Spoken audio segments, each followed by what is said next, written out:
Hi friends, எல்லாருக்கும் வணக்கங்க. Welcome back to Soumi's kitchen. இன்றைக்கி என்ன ரெசிபி செய்ய போகிறோன்னு பார்த்தீங்கன்னா, சூப்பரான சுவையான வெண்பொங்கலுங்க. ஐயர் வீட்டு ஸ்டைலில் ரொம்ப குலைவாக இருக்கிற மாதிரியான பொங்கல் தான்.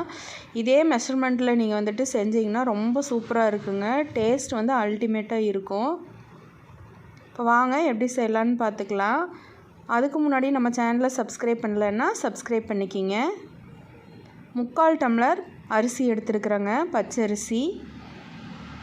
1/4 டம்ளர் பாசிப்பருப்பு. இந்த ரெண்டையும் நல்லா கழிஞ்சு எடுத்துகிட்டு வந்துக்கலாங்க. கழிஞ்சதுக்கப்புறமா இப்போ 1 டம்ளர் கணக்குக்கு 3 டம்ளர் தண்ணி சேர்த்தணும். 3 டம்ளர் தண்ணி சேர்த்துட்டு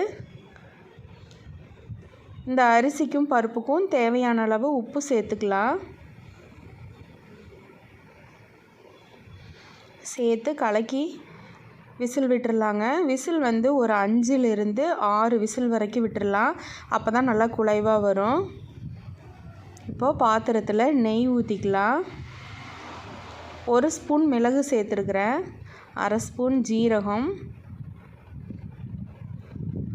1 பச்சை மிளகாய், 1 துண்டு இஞ்சியை நல்லா துருவி அந்த நெய் கூடையே சேர்த்துக்குங்க. 1 கொத்து கருவேப்பிலையை அதோடு சேர்த்து நல்லா கிளறி விடுங்க. இஞ்சியை ஏன் துருவி போட்டிருக்குறேன்னா, கட் பண்ணி போட்டோம்னா வாயில் கடிப்படும். அதுக்காக இது மாதிரி துருவி சேர்த்துட்டு 10லிருந்து 15 முந்திரி பருப்பையும் அதோடு சேர்த்து நல்லா வறுத்து விடுங்க. முந்திரி நல்லா செவந்ததுக்கப்புறமா அடுப்பை ஆஃப் பண்ணிடலாம். இப்போது குக்கரை ஓப்பன் பண்ணி பார்த்துடலாம். விசில் வந்து அது தானாக அடங்கினதுக்கப்புறமா தான் நம்ம வந்துட்டு ஓப்பன் பண்ணி பார்க்கணும்.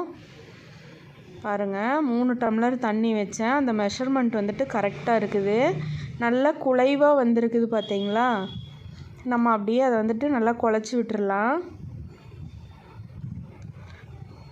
இப்போ நம்ம தாளித்து வச்சுருக்கிறத எடுத்து இதோட சேர்த்துடலாம். நீங்கள் இதே மெஷர்மெண்ட்டில் செய்யுங்க, ரொம்ப சூப்பராக இருக்கும். குலைவாகவும் இருக்கும். சாப்பிடும்போது நல்லா சாப்பிட்றக்கும் நல்லா டேஸ்ட்டாகவும் சாஃப்டாகவும் இருக்கும். இதுக்கு வந்துட்டு சாம்பார், சட்னி இது எல்லாமே வச்சு சாப்பிட்லாம். ரொம்ப சூப்பராக இருக்கும். நீங்களும் இந்த ரெசிபி செஞ்சு பாருங்கள். செஞ்சு பார்த்துட்டு எப்படி இருக்குதுன்னு கமெண்ட்ஸில் சொல்லுங்கள். வீடியோ பிடிச்சிருந்தால் லைக் பண்ணுங்கள், ஷேர் பண்ணுங்கள். மறக்காமல் என்னோடய சேனலுக்கு சப்ஸ்கிரைப் பண்ணிக்கிங்க. பக்கத்தில் இருக்கிற பெல் ஐக்கானை கிளிக் பண்ணுங்கள்.